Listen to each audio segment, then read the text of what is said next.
Okay, Mark Matson, CEO of Matson Money and author of the great book, Experiencing the American Dream, How to Invest Your Time, Energy, and Money into Create an Extraordinary Life. All right, Mark, you were sitting here laughing at the fact that the government screwed this up so royally. Well, to me, it's like, is it a shocker that this administration actually lies about economic data? Probably not. That should be a given, given what we know about this administration. And look, it is bad news. But I also want to come up with a message of hope for the future. Look, you know, it took Jimmy Carter to get us a Ronald Reagan. It might take a Biden to get a Trump #2. And there is a lot of stress, there's a lot of anxiety, there's a lot of fear in the economy right now. And of course, inflation is 20-30% up from where it was.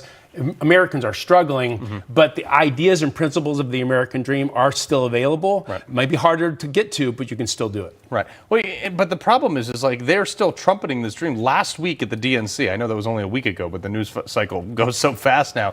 Listen to what he said about his fake job numbers. We've gone from economic crisis to the strongest economy in the entire world. Record 16 million new jobs. Record small business growth.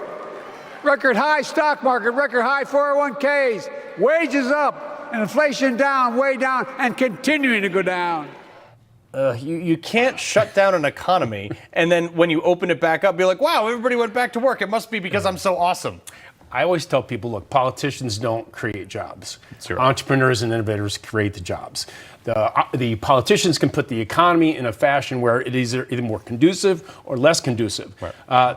Those are nice words for get the hell out of the way. It's called capitalism. And what Kamala wants is communism. Right. She wants to tax capital. She wants tax on unearned gains of 25%. Wants a capital gains tax of 45%. You cannot survive an economy with those types of taxes. Let's talk about that. The cap gains, I think, is the least. I would say least respected aspect of her. I mean, like unrealized gains is just ludicrous. That has its own constitutional problems to it. So let's talk about something that actually might get done should she be president, God forbid. The fact that you're going to tax capital gains. So if someone has $1 billion and they want to pour it into a company, they invest it because capital gains returns on money earned from a good investment are far less than income. Otherwise, they're just going to take their money and go to Switzerland. Yeah, that's exactly what they'll do. You know, equity markets historically, large stocks average about 10% a year.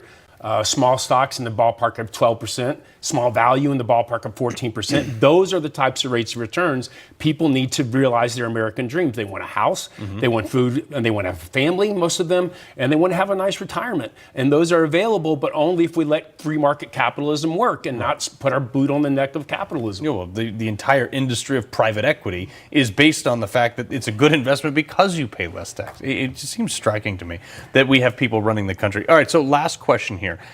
How does it get back on track? Well, I think human nature is that when the pain and the suffering is enough, people will change. When they've had enough inflation, they've had enough problems. And same thing with when our family came out of the hills of West Virginia, there was massive poverty, there was massive suffering. And the victimhood mentality will never work for people. The entitlement mentality will never work for people. It has to be personal responsibility, creating value for other people, innovation and creativity. And that's what made the economy great under Trump. That's what made it great under Reagan. It's what can make it great again. And it can save the American dream for people that want to really focus on that for their personal family and future. You're from West Virginia. You didn't bring me any moonshine. Come on, man. Mark Matson, fantastic book right here. Appreciate it. Thanks for coming in. My pleasure. Thanks, All right. Brett. Thank you for your service.